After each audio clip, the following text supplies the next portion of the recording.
Today marks 1 month since President Trump was sworn in as the 47th president. And of course, there have already been a lot of changes into how he is running the country. From confirmations to job cuts, Stefan Holt now joins us in studio to break down what happened just today. Just today. It's been a busy day, busy couple weeks. In his month in office, President Trump has signed more than 100 executive actions, more than any other recent president in their first 100 days.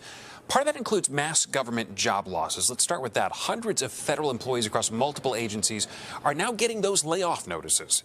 That includes some people at the TSA, which of course handles security at the airport, the National Park Service, and the IRS, just in time for tax season. More than 400 IRS workers in Philadelphia just found out they're out of a job. Thousands more across the country expected to get a notice this week. Now, two of President Trump's nominees are starting their jobs today. The Senate confirmed Kash Patel as the new director of the FBI. In fact, in this vote, two Republicans voted against him, Senators Susan Collins and Lisa Murkowski. Democrats during the process have raised concerns about Patel, including his classification of January 6th defendants as political prisoners.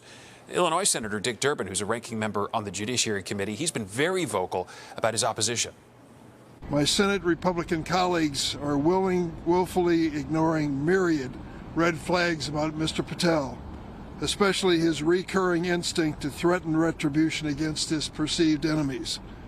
This is an extremely dangerous flaw for someone who seeks to lead the nation's most powerful domestic investigative agency for the next 10 years. Another cabinet pick, Education Secretary nominee Linda McMahon is heading for a confirmation vote. There's a shot of her in the full Senate. She cleared a committee line today on a party line vote. President Trump has said he wants to eliminate the Department of Education. McMahon says she wants it to be her responsibility to make individual states in control of education in this country.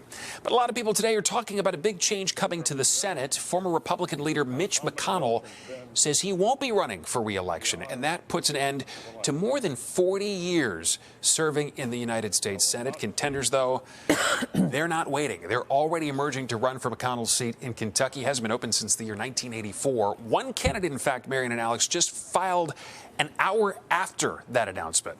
That didn't not take waiting long one at bit. all. Yeah. Thank you, Stefan. Thanks.